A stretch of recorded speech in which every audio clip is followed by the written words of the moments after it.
There's zero skill in predicting this game. If I get it right, actually, let's go back. Only skill is if I pick this game right. Obviously, I'm joking. I do think there's zero skill in picking this game.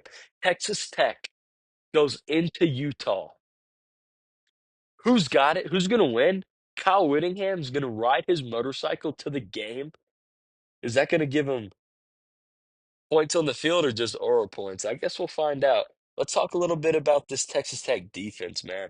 I like to go into offense first, but I, I love the flip that these guys have made. This D line is so good to the point where you got starters from last year running into two and three deep just because of the guys they brought in the portal. We know NIL went crazy this year in Lubbock. So, and especially Romello Heights, David Bailey, guys off the edge are amazing. One of the best pass rushing duos in college football.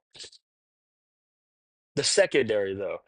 They played a few cupcake teams, and the secondary hasn't been great.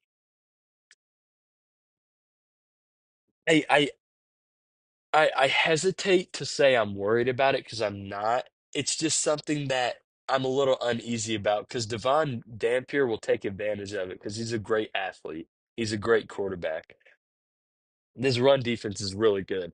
If Utah is going to want to win this football game, which I'm assuming they do, Devon Dampier cannot be their only offense running the ball. Wayshawn Parker is going to have to step up. He's been good, don't get me wrong, but he hasn't been great and he hasn't been what I was hoping he would be necessarily. Now they're playing these cupcake teams and his stats look good, don't get me wrong. But if you go back and look at the tape, he's just missing some stuff.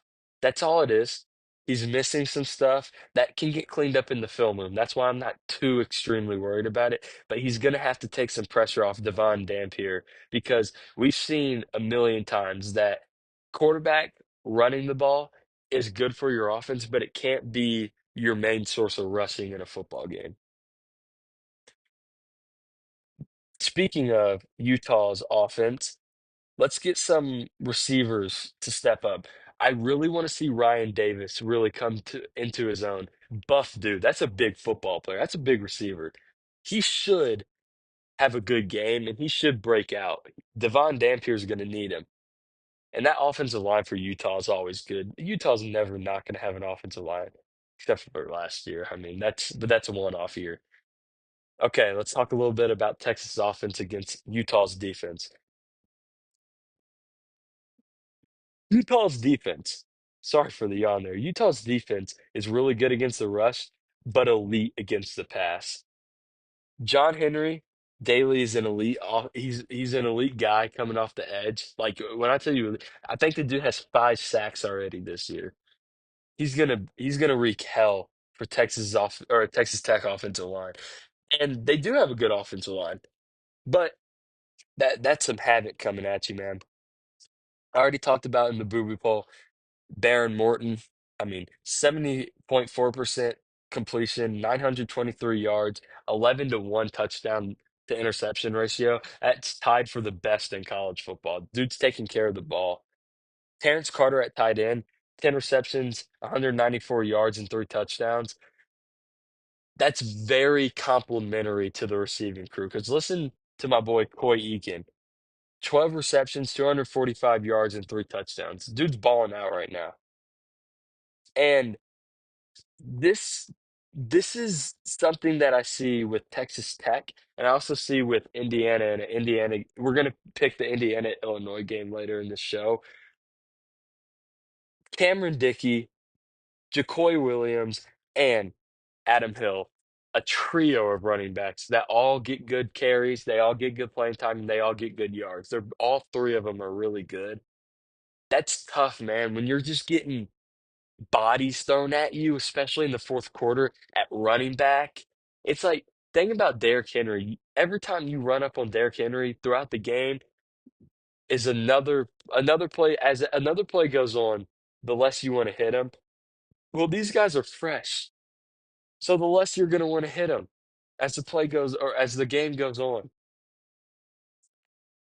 Let's go into the spread here. Utah is actually favored at home 3.5. minus 3.5. That's home field advantage right now. So they're telling you it's a pick 'em right now, which why I said there's no skill in picking this game because I agree. Utah money line is minus 160. The over under is 57.5. Do with that information as you will. So my pick here, this is what I want to say. Utah's really a model program and is always physical.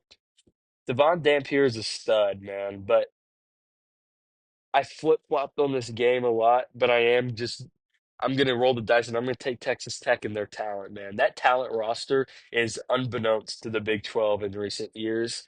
I think they win this game super, super close. And I think them having three fresh running backs in the fourth quarter really puts them over the edge. I think this game is as close as football games get. But Texas Tech wins a close game in Utah.